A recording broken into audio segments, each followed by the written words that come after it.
Peraí, deixa eu ler meus posts aqui. Mais um episódio pra gente poder falar sobre aquilo que a gente já falou nas redes sociais, mas que a gente acha que a gente ainda deve repercutir. E aquilo que tá vibrando aqui dentro de nós e que a gente precisa de uma luz, às vezes, de nós mesmas para poder reacender um outro lado da história. Porque tá difícil esse ano, não? Pois. Tá puxado 2024? Tá puxado e é importante a gente revisitar aquilo que a gente colocou na rede, que a gente escreveu, porque muitas vezes é difícil a gente manter aquilo que a gente ensina para as pessoas e reflete, né? Eu sinto que esse é um espaço precioso para a gente também, não só revisitar, mas para repercutir, mas para checar se a gente ainda pensa daquela maneira, né? Se tem outras coisas ali, talvez que... nossa, mas por que foi que eu disse isso? Em que momento da minha vida eu estava que o meu ponto de referência me fazia enxergar esse tema ou essa situação dessa forma, né? Eu acho que tem um pouco... talvez dessa oportunidade. É tão interessante isso que você está dizendo, porque eu tive que encontrar o diploma de jornalismo da faculdade, eu me formei na PUC, e agora virei professora da Fundação do Cabral.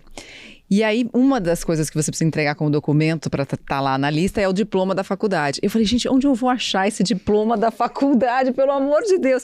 Mas a sorte é que o meu pai tinha levado alguns documentos para minha casa, que tinham ficado na casa dele, por alguma razão, né, das 1000 mudanças que eu já fiz na vida. E eu tinha lembrado que o diploma estava no meio dessa bagunça, mas eu não me lembrava onde eu tinha colocado. E aí fui atrás de um monte de documento e encontrei várias anotações antigas. Vários textos de 12, 13, 14, 15, 16, 17 anos. E aí eu fui ler os meus escritos. Eu ainda tô pensando como é que eu vou postar isso nas redes sociais, porque tem uns textos que eu falo, cara, como é que eu escrevi assim? Hoje eu não sei mais escrever desse jeito, minha gente. Mas eram reflexões? Eram reflexões. Tem um trabalho de faculdade, que eu acho até que a gente pode abordar esse assunto hoje, falando sobre os espelhos e o impacto dos espelhos na nossa vida. Porque eu fiz 2 faculdades, né? Eu fiz jornalismo e fiz comunicação e artes do corpo. Comunicação e artes do corpo eu não terminei porque minha mãe faleceu no meio do curso. E aí teve aquela história de meses na UTI, eu acabei não conseguindo fazer as aulas, tranquei a faculdade e nunca mais voltei, porque depois eu já estava trabalhando na Globo, então não voltei. Mas existia a perspectiva de fazer uma peça de dança coreografada, mas que era uma apresentação quase que teatral, performática. E eu estava estudando muito essa história da autoimagem. E eu fiz algumas reflexões ali, que eu falei, gente, essas reflexões elas estão mais válidas do que nunca, e eu já pensava isso com 20 anos. Então foi muito louco voltar para esses textos bem antigos e ver que eles ainda fazem muito sentido, e que alguns questionamentos que eu estou fazendo hoje, eles já existiam lá atrás. E eu achando que eram coisas recentes, sabe? A coisa da essência, né, que eu acho que te revisita, na verdade, já estava ali, porque é quem você é. E quem você ainda é, ou uma visão até de resgatar essa percepção de que, pera, isso não é resultado de um processo tão recente. Eu acho que tem essa questão, né, da memória, de ficar reeditando as memórias, de, aquilo que eu vivi foi bom ou foi ruim? Depende do momento em que você olhar para trás. Né, aquilo que você viveu, hoje você pode dar risada e lá atrás você estava chorando e vice-versa. E algumas dessas questões que são a sua visão de mundo, quando as pessoas falam, mas o que é essência? Estou longe de ter condições de conseguir definir isso. Mas eu tenho para mim que é esse lugar de reconhecimento mesmo, de que, pera, isso já estava ali. Isso já era meu, já é a minha semente aí, né? Algo que é imutável ao longo do tempo, né? Que não é exatamente imutável, mas eu acho que se mantém com as pequenas transformações que vai. E aí eu acho que também tem a ver com aquilo que a gente traz para essa vida, que é um pouco algumas questões a gente vai ter a oportunidade de resolver nessa vida. Eu acredito muito nisso, né?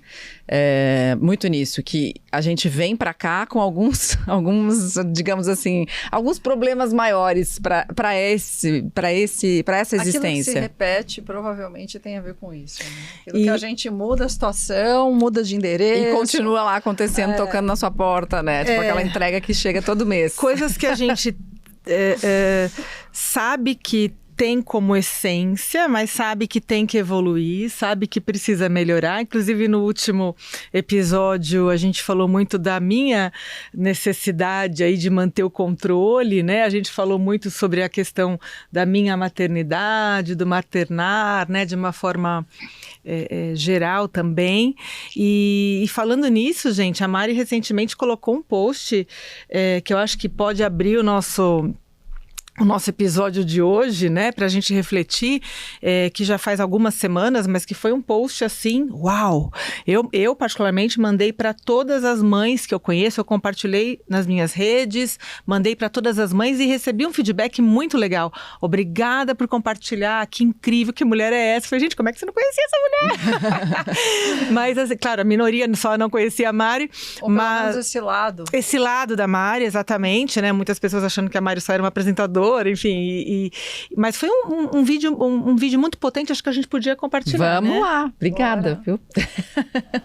Preciso confessar para vocês que eu fiquei alguns minutos aqui pensativa antes de gravar esse vídeo, porque eu tô preocupada, de verdade. Essas férias em que eu pude ter a oportunidade de viajar com os meus filhos para Tailândia, que era uma viagem super especial para mim, foram bastante desafiadoras como mãe. E esse é um lado meu que talvez eu ainda não tenha exposto aqui nesse nosso quadro Mari versus Mari. Existe a Mari que é mãe e que tá com os filhos, e existe a Mari, mãe separada, que agora tá passando por um momento sem os filhos em casa e que obviamente sofre de saudade no momento que eles vão e ao mesmo tempo fica super aliviada de ter um tempo para si. Provavelmente quem passa por essa situação deve entender bem o que eu tô dizendo.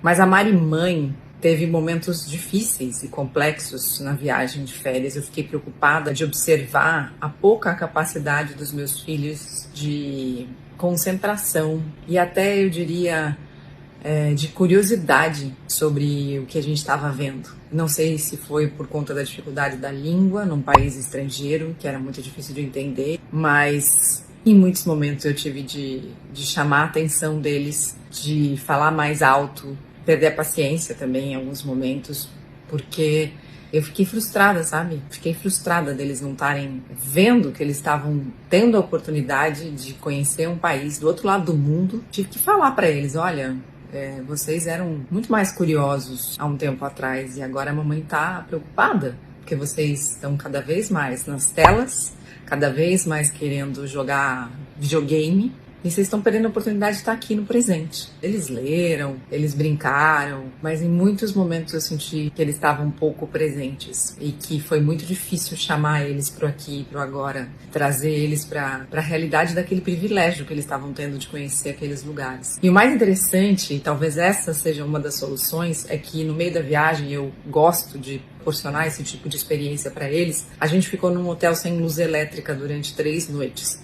E eu lembro que quando eu fui fechar a viagem, até a moça me perguntou, você tem certeza? Esse hotel não tem luz. Eu falei, tenho certeza. E esse hotel era na beira de um rio e com natureza só.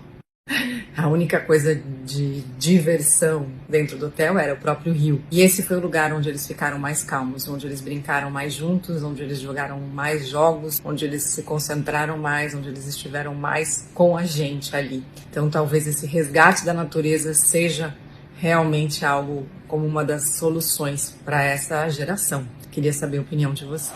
Teve muito comentário esse post e é interessantíssimo, assim, porque muitos comentários me chamaram muita atenção, especialmente algumas pessoas que disseram assim, poxa, mas você não deveria ter levado eles para a Tailândia, porque a Tailândia não é um programa para as crianças. E aí eu fico pensando assim, cara, desde quando a gente, como pais e mães, precisa fazer só o que as crianças querem, só o que as crianças vão gostar? E qual não é a nossa função, senão justamente proporcionar frustração para eles? Quem disse que as crianças não vão gostar? Pois é, não, tem esse ponto também, que quem disse que as crianças não vão gostar. Mas, obviamente, que se a gente pensar do ponto de vista de interesse deles, não é uma viagem que eles vão achar uau. E eles são engraçados porque eles fazem o ranking das viagens, né? Eles colocaram a Tailândia no 6º lugar. Então, o primeiro lugar tá Abrolhos, depois tá Amazônia, Pantanal, aí tem uma viagem que a gente fez para Cancún, e daí tem uma outra, não lembro mais, e daí tá a Tailândia lá no 6º lugar do ranking. Eu falei, não tá tão ruim assim, gente. 6º lugar do ranking não tá tão ruim assim, né? Mas me chama muita atenção essa questão dos pais, do quanto a gente vê pais e mães com medo de frustrar as crianças, né? E talvez eu tenha me expressado mal no post, mas o que eu estava dizendo também era a minha frustração com a falta de capacidade mesmo de concentração e foco, e especialmente de curiosidade dessa geração, que eu particularmente acho que tem muito a ver com as telas. E não é que os meus filhos têm tela liberada, longe disso, né? Eles veem videogame, na minha casa não tem videogame, eles jogam videogame na casa do pai 1 hora por dia.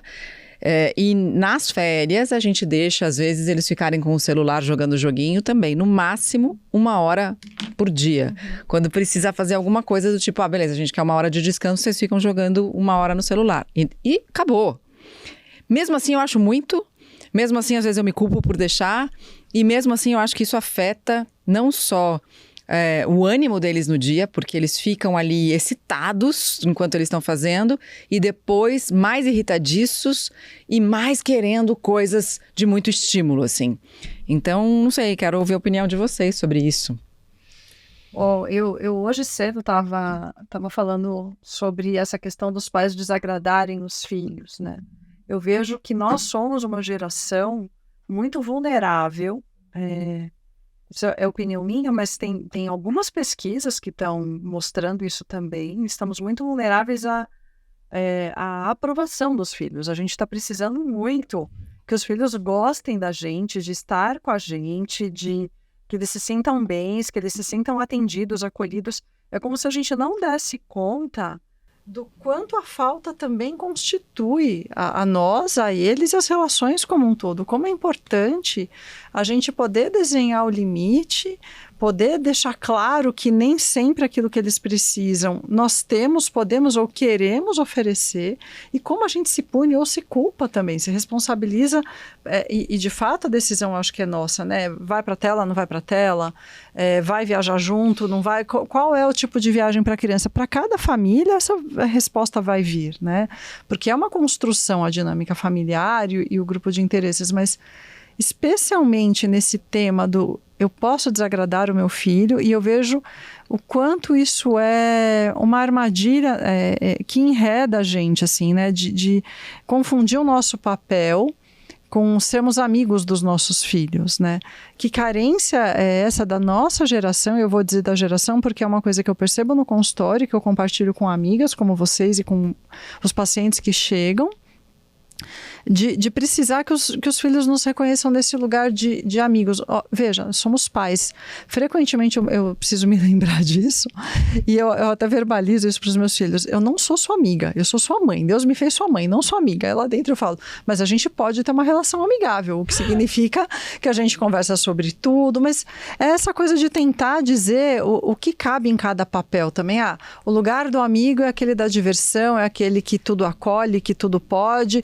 Tá, mas qual é o lugar da mãe, né? Qual é o lugar do pai ou da madrasta, do padrasto, das construções que a gente também tem a felicidade de poder criar hoje. Uhum. Mas essa necessidade, né, que a gente tem de aprovação dos filhos, eu fiquei pensando hoje cedo, estava falando com o Rob, o maquiador mesmo, sobre isso.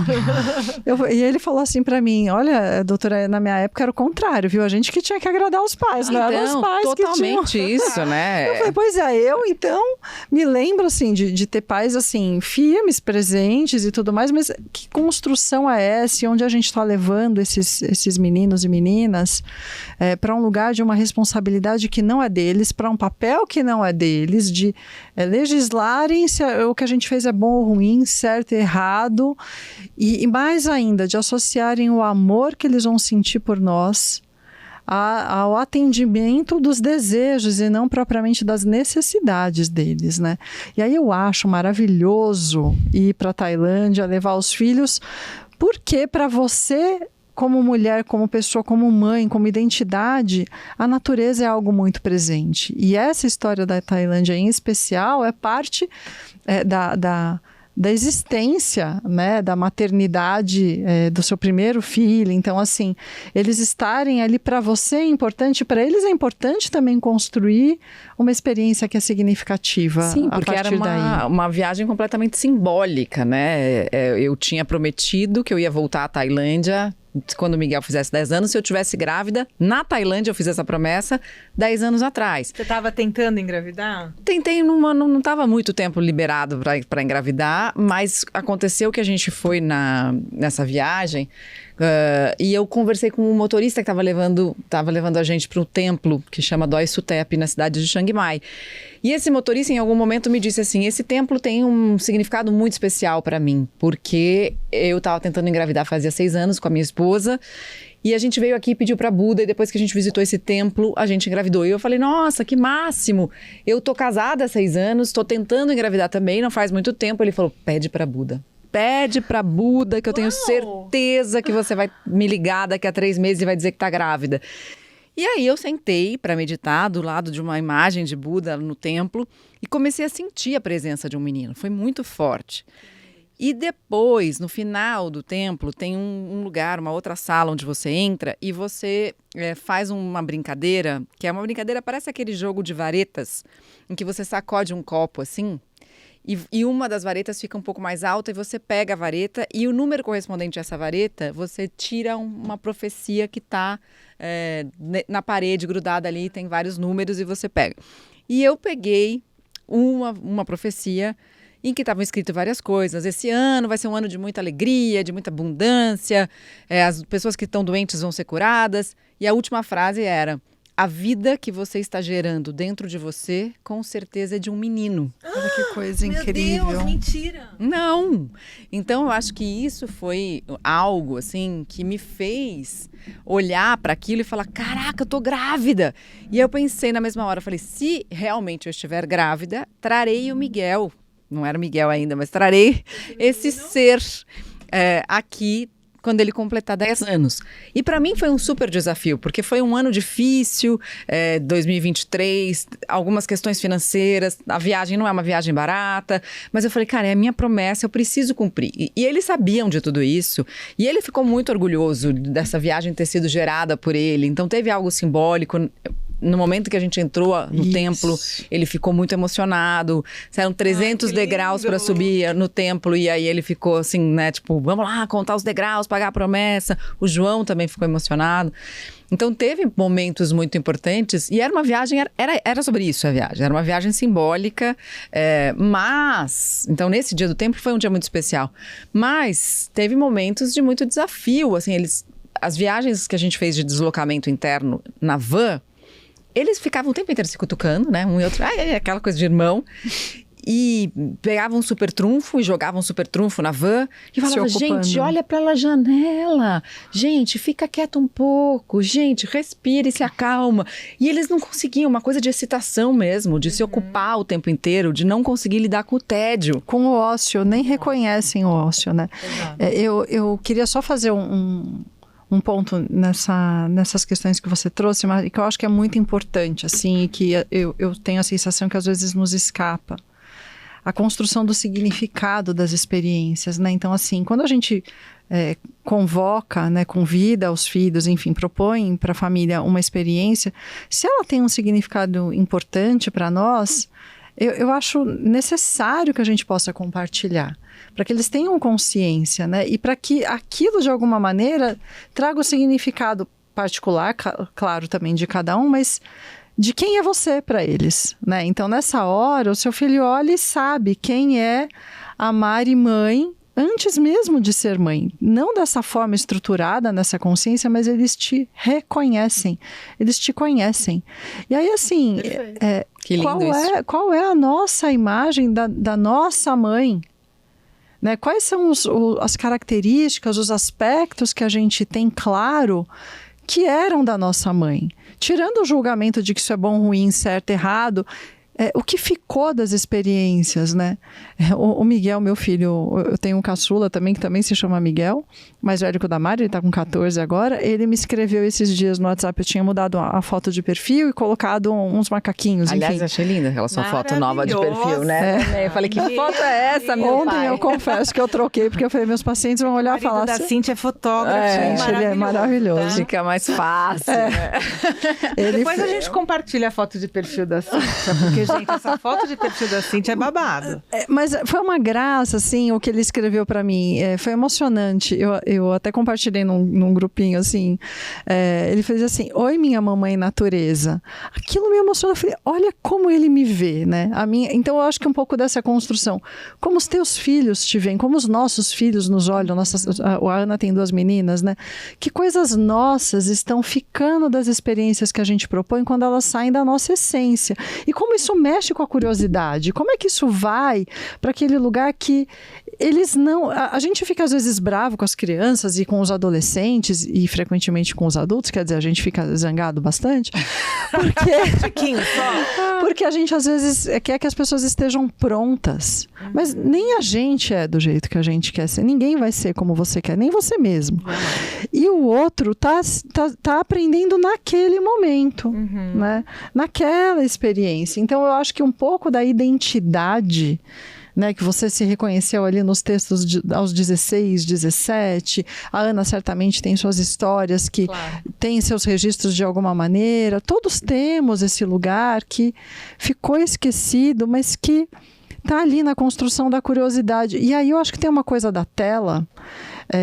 não sei se eu estou passando rápido demais pro Eu já quero comentar várias coisas que você falou, mas tá, vai, a última. Então depois eu falo da tela. Isso, tá bom. Você quer falar uma? Eu quero, Mari, porque olha só, primeiro que eu achei esse teu post super corajoso, né? Porque a Mari, a gente olha pra Mari e fala assim, nossa, uma pessoa que não tem vulnerabilidades, né?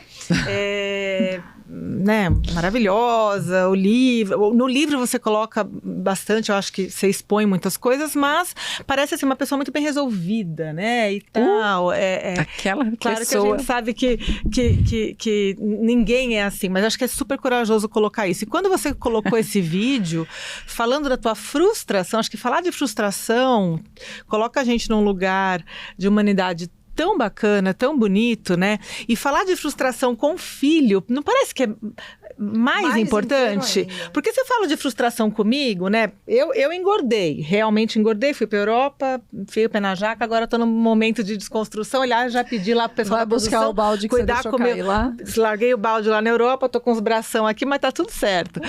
Mas eu falar da frustração das minhas filhas que não se comportaram ou não são exatamente aquilo que eu esperava, que eu projetei e tal, parece que é mais difícil do que falar de uma frustração da Ana Paula. Isso é uma coisa que eu acho, só um parêntese. E eu acho que uma das coisas que me ficou marcado, assim, quando você fala, né, eu fiquei frustrada, e aí eu super entendo, não é que eles não curtiram a Tailândia, né, porque teve lá uns comentários bem absurdos, julgadores, enfim. Mas quando você fala assim, né, fiquei frustrada pela não contemplação deles, né, pelo pouco estado de presença deles, né.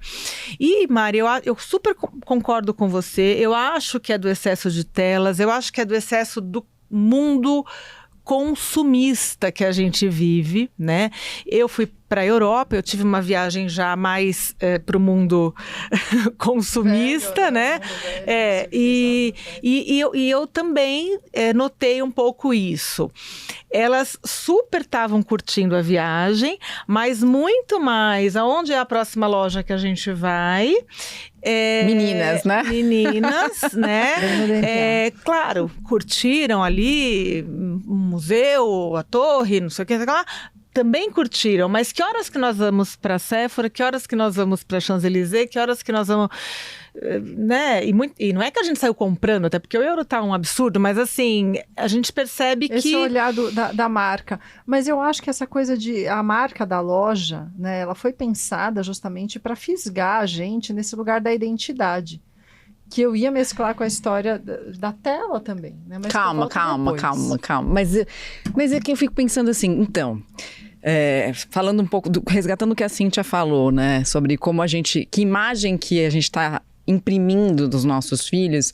Eu achei muito legal porque eu lembrei de uma coisa que eles sempre falam pra mim, que, por exemplo, nesse último Natal, né, eles viraram assim, o que você vai dar pra gente de Natal?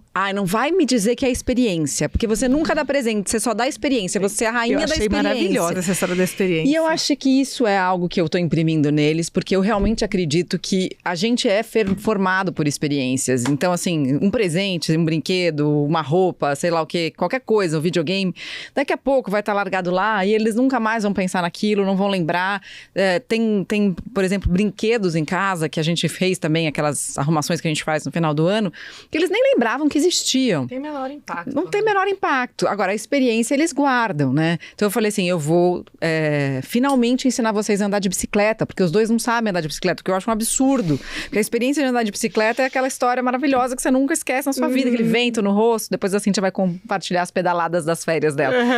Então eu acho que isso é uma das coisas, né, que eu acho que é essa impressão, e eu acho que é legal, porque... E é difícil, porque eles esperam que eu dê presente, e eu falo, não vou dar presente, vou dar experiência. E como é que você pensa também quais são as experiências que você vai fazer, porque não é tão simples assim pensar em experiências, né? Demanda muito mais energia da muito gente. Mais às do vezes que uma loja risco, o nível de responsabilidade que você tem quando escolhe isso. Né? E a liberdade de deixar eles significarem, né? Exato, porque a experiência pode ter um sentido para você, mas tem outro para cada um, né? Então é muito interessante isso, como cada um olha. E a outra história foi do seu Miguel falando, oi mamãe natureza, né? Porque, como eu compartilhei no post, o lugar onde eles ficaram mais aterrados, mais calmos, mais disponíveis e mais juntos da gente, não só de nós, né, de mim e do Ti, mas também deles mesmos, assim, e brincaram, eles brincam muito bem, mas assim, lá eles brincaram muito, com muitos jogos, foi no meio da selva da Tailândia, nesse lugar sem luz, num lugar chamado Kanchanaburi, que tinha um rio incrível, com uma correnteza super forte, que aliás era um risco mesmo, porque a pessoa pulava, era um hotel flutuante assim comprido, um quarto atrás do outro, daí tinha um restaurante, a parte onde as pessoas pegavam os coletes salva-vidas, pulava, a correnteza te levava, e eu, Caxias, assim, né? Eu sempre pertinho do hotel, porque aí com a correnteza te levando, você tinha que agarrar uma corda no final, era o jeito de ir pro quarto? Era esse? Poderia ser o jeito de ir pro quarto, mas virou brincadeira. Então eles fizeram isso em 500 mil vezes, né? E o Miguel cada vez indo pra mais longe da outra margem, pra depois ter que nadar contra a correnteza pra pegar na corda. E eu assim... E o Ti é aquela pessoa que deixa correr o risco e tal. E meu ex-marido era um cara super preocupado e eu era relax da relação. E hoje com o Ti eu tenho que fazer o papel contrário, porque ele é o mais relax, né? E eu preciso, tipo, falar, gente, calma, né? Menos. Teve um dos meninos que tava lá, filho de uns ingleses, que perdeu a corda e depois os caras tiveram que sair do barco porque a correnteza era muito forte, procurando o menino. Falei, gente... Meu Deus. Eu não tenho emocional pra isso aí, não. Então, e aí eu contei essa história pro meu terapeuta e eu achei muito interessante o que ele falou, e é isso que eu quero trazer aqui a respeito da natureza, que ele falou assim, a natureza é uma autoridade. Ai, que lindo. E a gente tá num mundo carente de autoridade. Isso. E quando vem uma autoridade com a força da natureza e te mostra, eu mando nessa merda aqui, você se acalma. Você se acalma.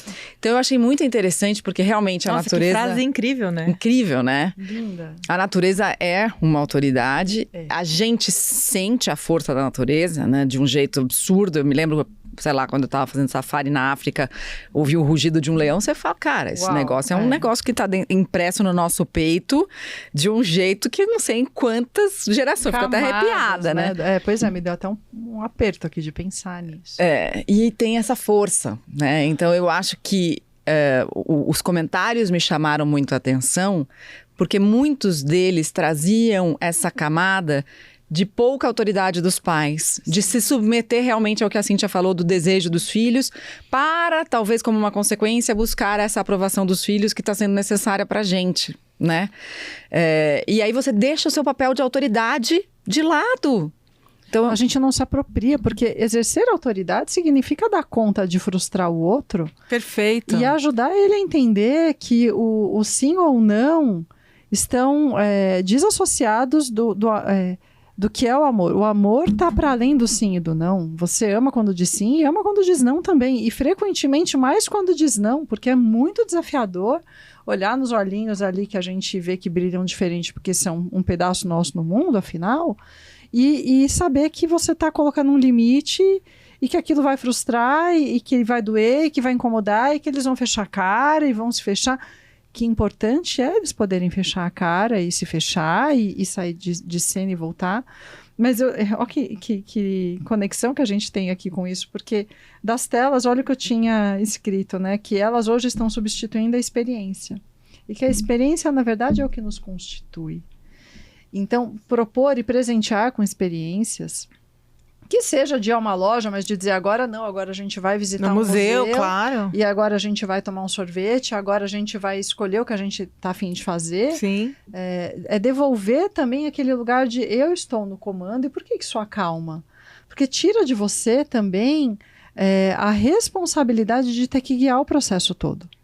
E as crianças não têm essa capacidade, eles não têm esse repertório, não é o papel deles. Eles podem escolher, devem escolher, têm que desenvolver autonomia, mas não dominar o pai. Então, que bonita essa coisa da mãe natureza nesse lugar da autoridade. Maravilhoso. Porque talvez a autoridade do papel, do maternar e do paternar, seja esse exercício de autoridade que não existe, né? Muitas vezes. E o quanto é difícil o exercício da autoridade, né? Porque demanda muita energia você assumir para si o papel de autoridade.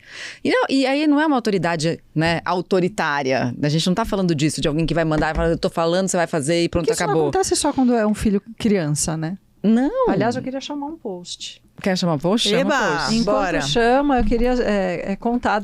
Não vou contar da experiência de pedalar, não. Deixa para uma outra experiência, uma outra oportunidade. Tá, então chama o post. Bora. Bom, então eu vou ler o post que fala um pouco desses temas, eu acho.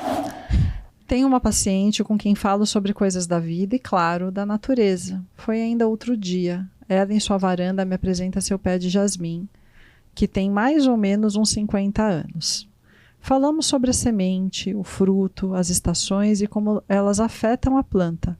Falamos sobre a natureza das nossas ações, do nosso ser, sobre interdependência, interconectividade e mutualidade, forças gigantes que tornam a vida possível. Para então chegarmos ao foco daquela história que era contada por meio de metáforas. E assim algo impactante e doloroso pudesse ir chegando aos poucos. Falamos da sua maternidade, do trabalho que transcende o desejo e capacidade da mãe, dos caminhos que saem de nós, mas não são nossos. Quanta potência, mistério e impermanência. Falamos da natureza humana, que sobrevive e gesta dentro e fora do corpo quem escolhemos nos tornar nessa vida. Falamos da culpa e da dor, sombras constantes quando o assunto é maternar. Falamos sobre reparação e o risco de, com isso, encerrar a vida na repetição. Falamos sobre o ninho vazio e o que vem depois de amanhã, quando são os netos que hoje estão à mesa. Era o início da pandemia e, para além disso tudo, uma falta de perspectiva. Como saber que sobreviveremos? E se assim for, por que desejamos isso? É só pelo medo de morrer ou pelo desejo de viver? A resposta veio. Virou uma muda da planta que, depois de fortalecida, foi-me entregue de presente. Não recebi uma semente, mas 2 mudas. Uma não pegou, como dizem. A outra floresceu pela primeira vez. E ela me disse, quando me entregou, não sei se vamos chegar, mas cuidemos para que, se assim for, faça sentido estar vivo. E cuidar de uma planta, um sonho, nutre em nós a esperança. É dela que precisamos para seguir. Mesmo quando as limitações que chegam com a velhice se impõem, mesmo quando há poucas referências de que a velhice é só mais uma etapa da vida, para quem desejara tanto para ver e viver, mesmo quando nos fazem acreditar que não há mais nada para fazer, ver e florescer, é estar vivo. E para você, qual esperança você está nutrindo? Quem não tem jardins por dentro, não planta jardins por fora, e nem passeia por eles, disse Rubem Alves. Ela, quando me presenteou, foi assim, muito especial. E ela me disse, Cíntia, eu não sei qual vai ser a flor, a cor da flor do jasmim, porque, segundo ela, a gente só conhece a cor do jasmim depois que realmente ele chega. E ela dizia para mim, olha, eu estou muito vulnerável, muito enfraquecida, né? A saúde, a pandemia, o isolamento social. Eu não sei se eu vou sobreviver para saber que cor será. E foi nesse contexto em que ela disse, mas se eu sobreviver, que não seja por medo de morrer, mas porque eu quero viver. Ela tem quantos anos? Quase 80 agora. Ela se mudou de São Paulo, está em outro estado e fazemos consultas semanais online. Algumas das nossas consultas são bem interativas e diferentes. Em uma delas, ela me disse que estava com muita dificuldade de esperar a resposta de um dos filhos, né, que a estava preocupando muito. E aí ela falou, o que a gente faz com a espera? Eu falei, me diz, o que você tem vontade de fazer? Ela falou, bolo. Eu falei, então me ensina um bolo que você gosta de fazer. E ela abriu ali a câmera, né? A gente estava, era online.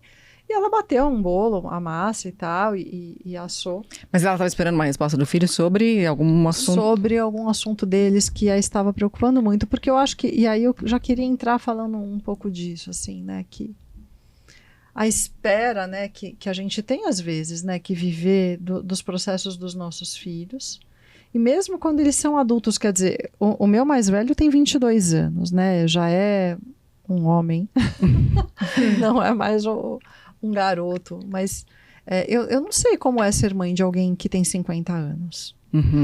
Eu não sei, assim, eu mal consigo lidar muitas vezes, embora eu disfarce, busque ajuda em terapia, estudo e tudo mais para lidar com as necessidades dos meninos, de entender as necessidades, de qual é o meu papel, como deve ser a maternidade de um adulto sênior.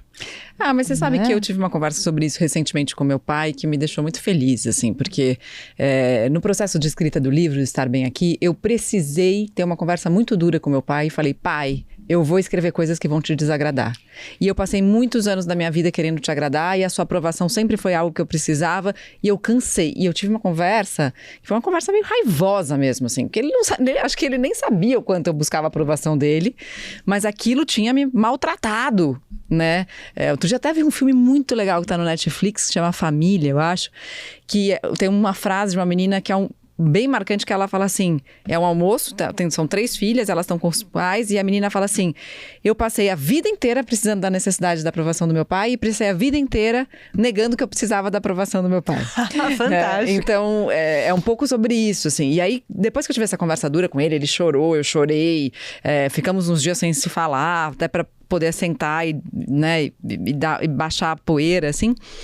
Daí, esse ano, especificamente, ele meio me dizer, logo depois do ano novo, ele falou assim, é muito bom poder hoje ser seu amigo e não me preocupar mais em precisar ser seu pai.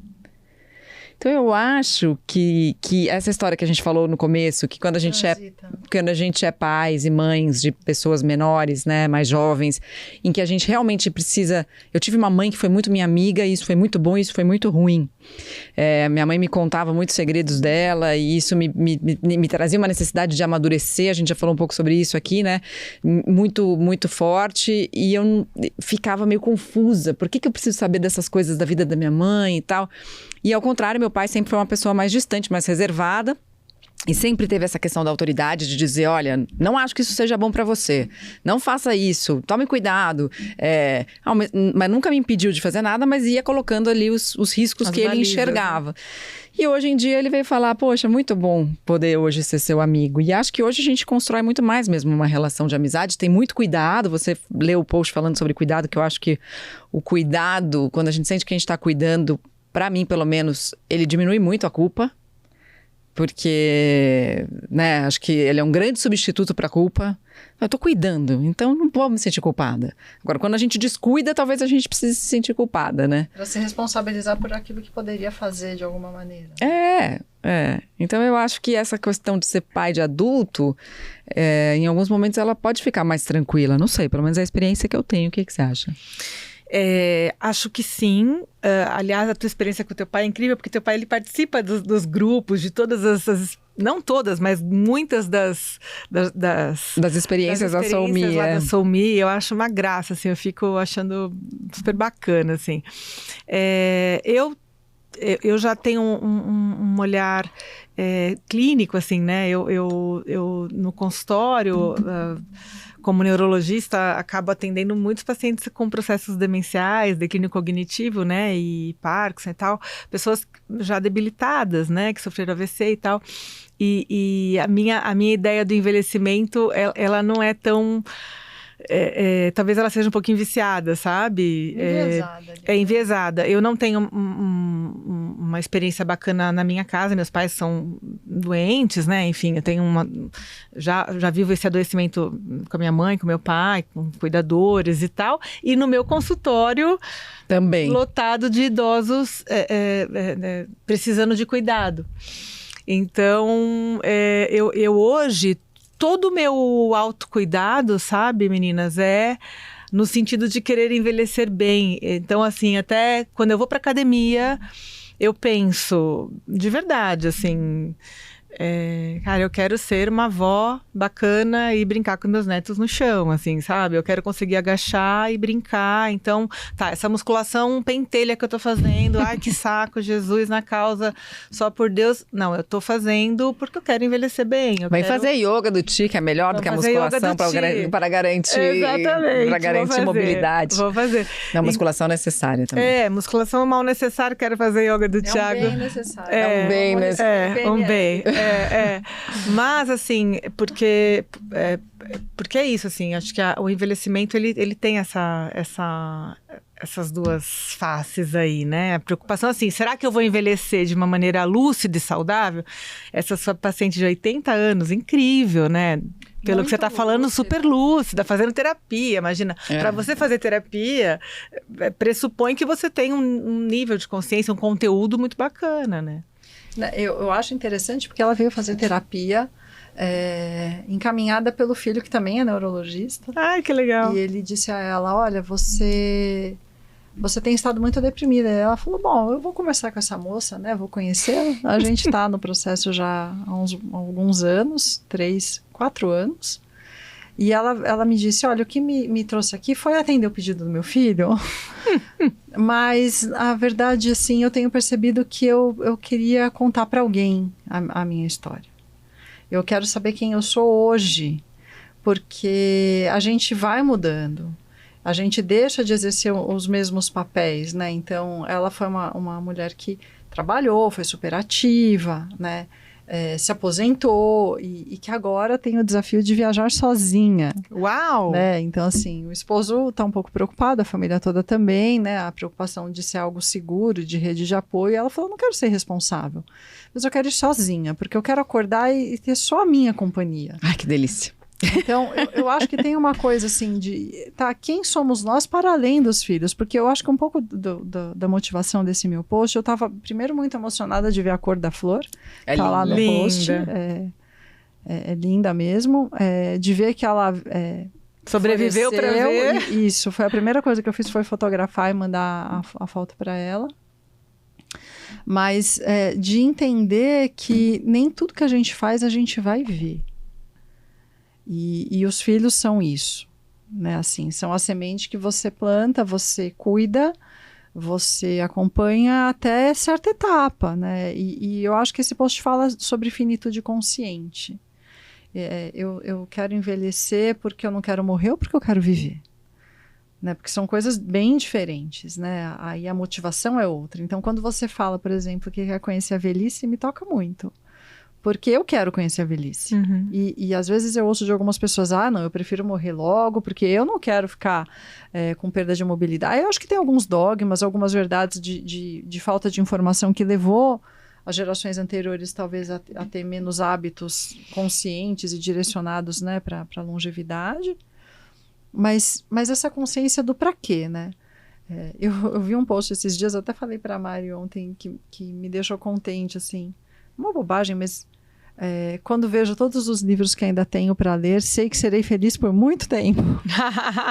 Não, mas melhor do que isso é aquele que você me mandou essa semana, um podcast que ela me mandou de Sexual Biohacker, que de uma mulher americana que fala que, olha, é possível ter transas incríveis até o 104, até o 120. Uau! Então, melhor do que ler livro, eu acho que é transar até o 120, pelo menos. Vocês estão falando da velhice, é onde eu quero chegar com uma cachoeira no quintal, que eu sempre costumo dizer isso, que eu preciso morrer com 107 com uma cachoeira no quintal, transando de preferência. Maravilhoso, maravilhoso. Como esse lugar do corpo que pode abrigar prazer. Né? Sim. Da avó, que é avó, mas antes de ser avó foi mãe e ainda é uma mulher. E por isso é possível ser a mãe e a avó. E nesse lugar em que a gente pode escolher os destinos, ou alguns deles, em que a gente quer estar com os nossos filhos e as experiências que a gente quer que eles possam viver, se policiando para não determinar o significado que elas vão ter. Eu falo se policiando porque naturalmente a gente espera deles, mas a referência e o repertório vão ficar. Então, eu acho muito interessante essa distinção que você fez entre querer viver por viver ou querer viver para não morrer, né? Porque é muito... tem uma filosofia asteca que diz que a gente morre 3 vezes. A primeira vez que a gente morre é quando a gente descobre que a gente é finito, que a gente vai morrer um dia. A segunda vez que a gente morre é quando a gente morre mesmo. E a terceira vez que a gente morre é quando ninguém mais fala da gente. Então... Uau! Estamos preparados para isso, né? Eu acho que assim, se a gente viveu para viver, se a gente não quis morrer para poder viver, a gente está preparado para morrer. Né? Eu sinto muito isso, assim, que as pessoas menos preparadas para morrer são aquelas que não falam da morte, aquelas que não viveram, que não aproveitaram a vida, e aquelas que têm pendências, né? Especialmente as pendências de relacionamento, as pendências emocionais, as pendências de arrependimento, as pendências de perdão, as pendências de gratidão. Sido você mesmo, né? Vivido as suas escolhas. Então eu sinto que é isso, até de não ter conseguido falar coisas que são importantes. Eu tenho uma amiga agora muito querida que a mãe está com câncer no cérebro.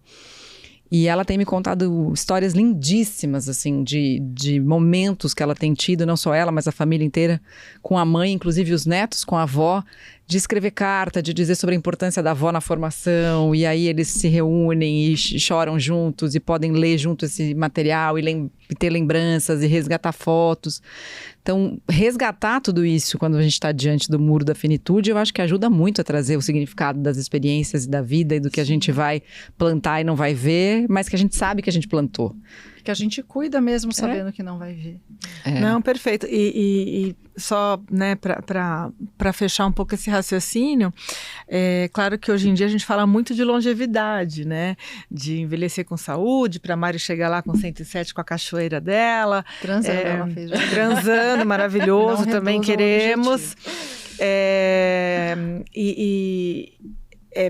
Cada um vai ter aí o seu caminho para isso, né? Alguns vão ter um mergulho maior no autoconhecimento. Eu atualmente, desde que comecei as jornadas lá na Somi, mudei minha alimentação, parei de comer carne, e isso não é... muita gente... o que mais as pessoas me perguntam, mas por que você fez isso? É porque agora tá na moda, né? Não tem nada de moda. Para mim, pelo menos a Ana Paula, o meu corpo me pediu, foi uma coisa tão automática, tão bacana, e tá fluindo tão gostoso, e assim, eu acho que a coisa vai rolar e vai me ajudar a chegar lá, né? O que eu quero é chegar lá, né? Eu quero lá é onde? É viver mais. Quanto? Com saúde. Tem uma meta? 100, tá bom? Diz você. Você que tem que falar. Pra mim, não, 100 pra mim tá acho que 100 anos é uma idade que eu... Nossa...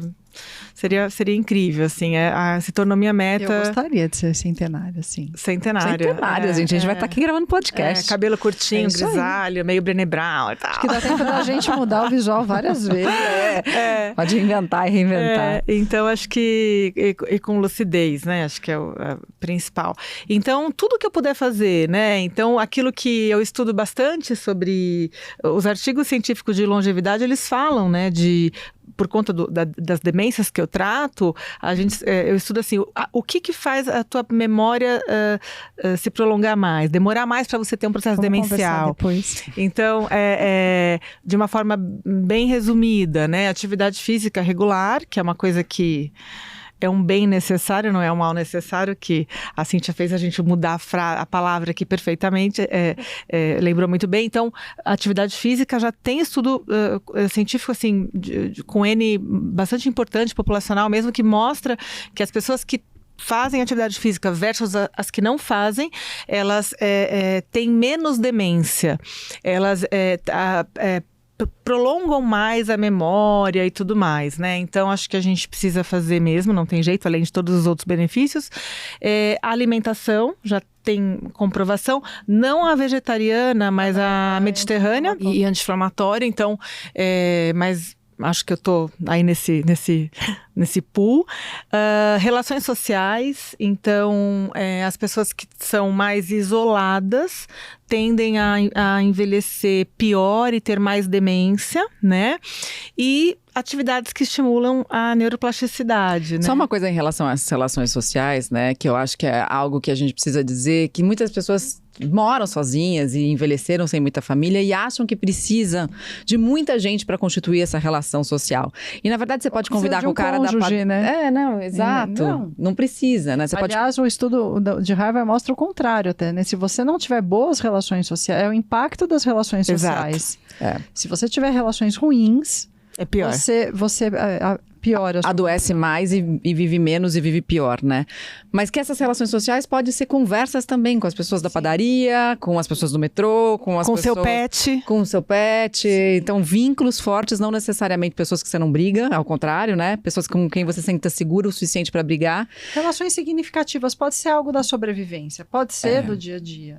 É fundamental, né? E isso a gente sabe no dia a dia, o quanto a gente se nutre disso, né? Exato. E aprender coisas, né? Enfim, estimular a neuroplasticidade. Aí é assunto para um novo episódio de podcast. Aliás, chegamos ao fim, né? Pois é. Acabou. Já. A gente fluiu tão bem que acabou. Você falou, tá fluindo tão bem, né? Pois é. Até a próxima, então. Manda posts que você quer que a gente compartilhe pra gente. Os seus posts, as suas anotações. Diz se elas fazem ainda sentido pra você. Conversa com a gente através do nosso e-mail que a gente vai deixar aqui na tela pra que a gente possa saber de você mais, tá bom? Um beijo. Até a próxima. Beijão. Até.